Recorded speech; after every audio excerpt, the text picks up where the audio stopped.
Guys, so first step for building your coil pot or vessel or sculpture or whatever you're doing is to make a slab so that you can make a base that you will be attaching your coils to build up for your sculpture or pot or whatever it is you're making. Whatever you're going to be coiling on top of. So we're looking to make our base. So first step is to make a slab that you're going to cut the shape out of.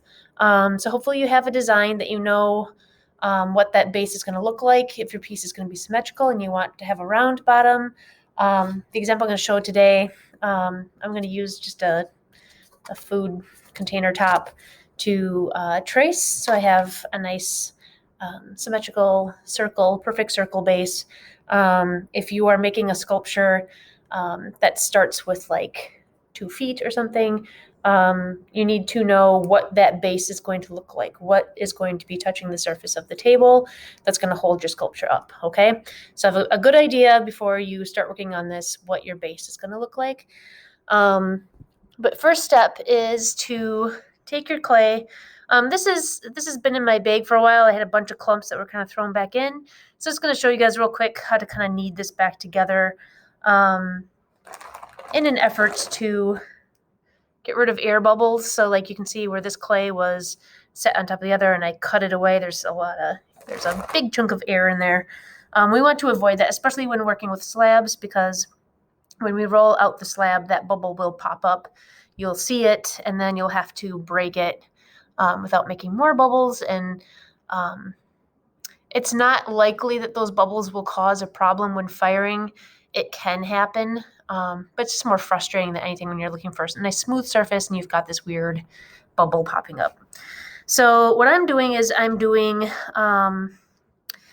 called wedging. I'm wedging my clay, and this is called the ram's head technique.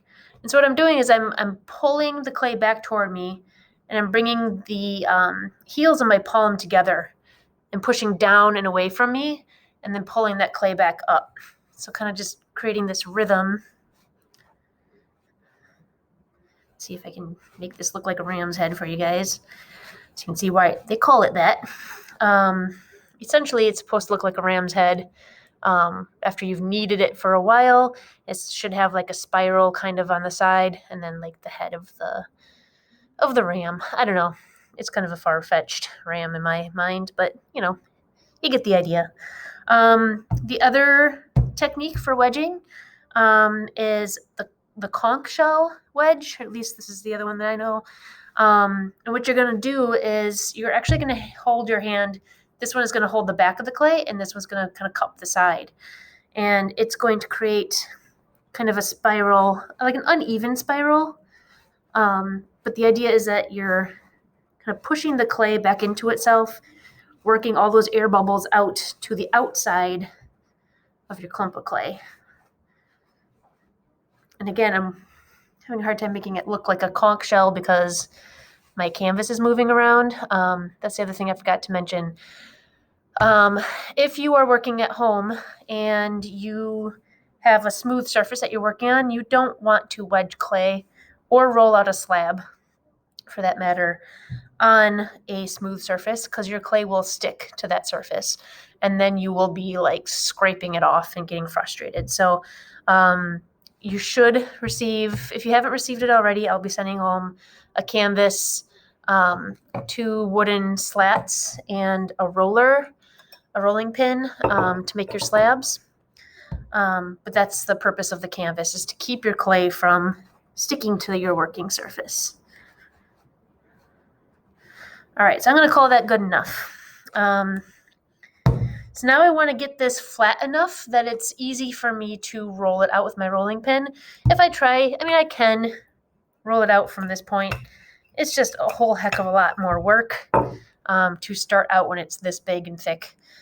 And you can get some aggression out by throwing your clay on the work surface if you feel the need.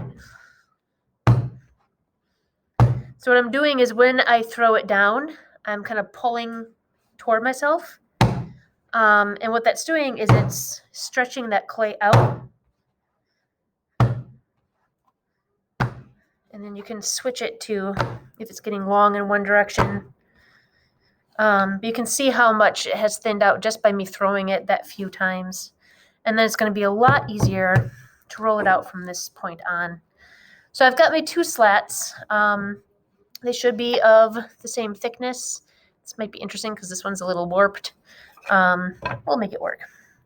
So they should be the same thickness. And what's going to happen is when I put my roller over the top of it, it will roll my clay out to the thickness of my wooden slats. Because I am putting my wooden slats still right underneath my rolling pin, so they won't go, the rolling pin will not push further down than the thickness of those slats. And so I'll get a nice consistent slab here.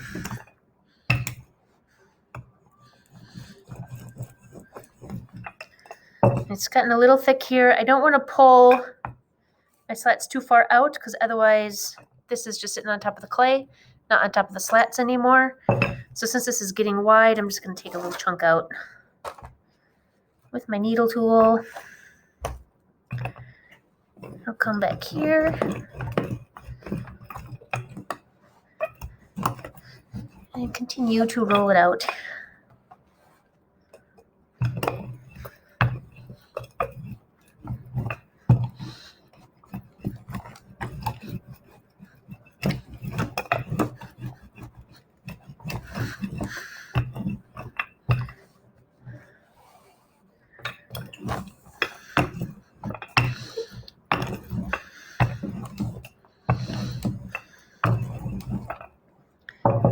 All right, so you can see now when I pull this up, I have this nice, thin, consistent slab that I can cut my base from. If you are in the classroom, feel free to use the slab roller.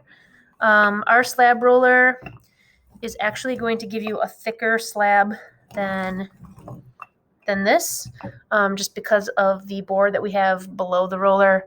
It'll give you a thicker slab, but this will be perfectly fine for making the base for the coiled vessel.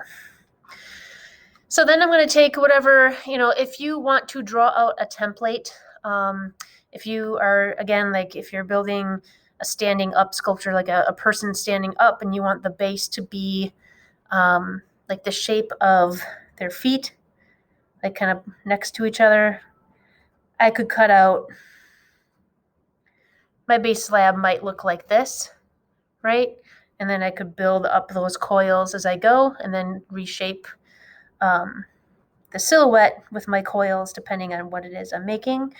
For demonstration purposes, I'm just going to do this round base for my coil vessel. So I'm using this as my template. You can just wing it if you want to, but if you're really concerned about symmetry, and you really want a perfect circle to start off with, feel free to use whatever you have available to you for stencil. So here is my base for my coil vessel.